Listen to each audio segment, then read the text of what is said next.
All right, everyone. Well, tonight we are going to make a classic. We're going to make Portuguese Caldo Verde soup. Some call it grass soup. You'll see why probably when we're finished. But no matter what you call it, as long as you call it one of the best soups in the world. So let's go through it. It's this potato-based soup. It's very, very simple, but it's loved by millions. So let's take a look at what's inside. Like I said, pretty simple ingredients. We're going to start with our onion and celery base. We're going to add in some chorizo sausages.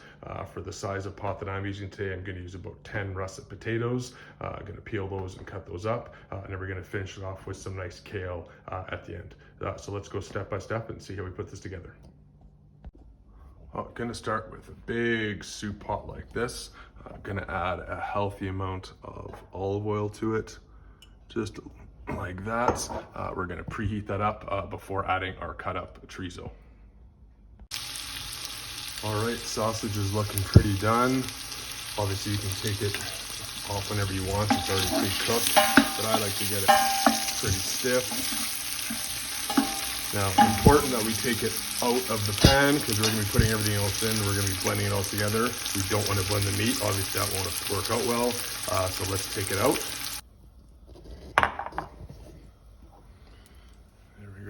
Meat is out. We've got a nice layer of oil that we're going to add the onions to right now. All right, let's go ahead and add those onions. Mix those up. It's going to get smoked because all the grease down there from the meat, but that's okay.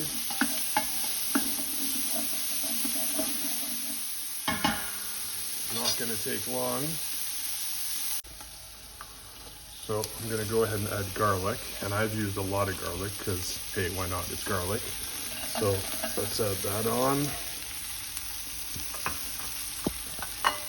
And this garlic, the pan is super hot, so it's not going to be on very long at all. I'm going to add the potatoes very soon. All right, adding the potatoes.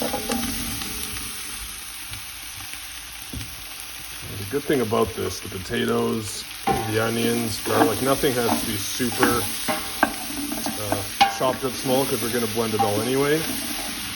But you want to cover the potatoes in as much of that oil as you can. Let's add lots of salt, kosher salt. Now I'm going to use unsalted broth for this, so add even more salt. If you're using salted broth, then obviously adjust accordingly, but never enough salt, so it's all good. As you see here, I've just covered it in enough broth to cover the potatoes. I don't want too much because that's going to make using my immersion blender more difficult and leave more chunks in there, so just going to let it go. And now I'm going to add a bit more salt, and then I'm going to bring it to a boil. So while the potatoes are boiling, I'll start to prep my kale. And you want to slice the kale fairly small. I don't like having these tough veins in it, so I don't use that. So I just prep the leaves like this and coriander them nice together.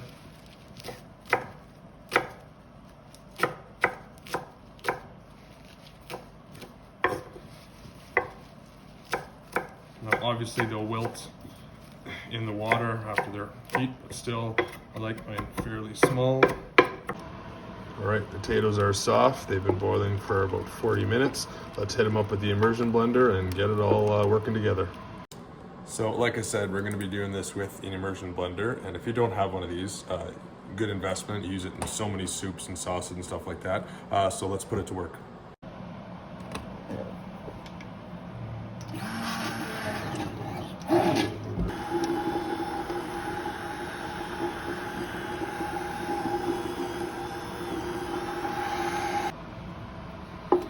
Okay, so blended it just for a few minutes, and you can see it's nice consistency of what this should look like.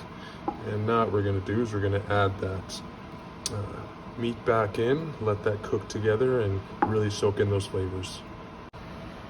So in goes the meat. Make sure you do what I just did and put it in too fast and have it come back and burn you in the arm. That's always a plus. go. And also we're gonna test it now, make sure the flavor is good of the broth, make sure the salt and pepper level is good.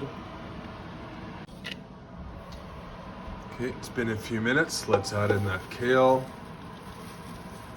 Again, I like quite a bit of it. So once it's in there, we'll just mix it up, put it all together.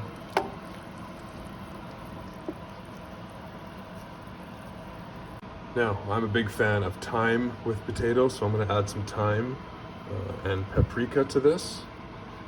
The salt and pepper level was enough, but I'm gonna add some of this and mix that up before I really let it sit and let the kale soften up. And once the kale soften up, we're good to go.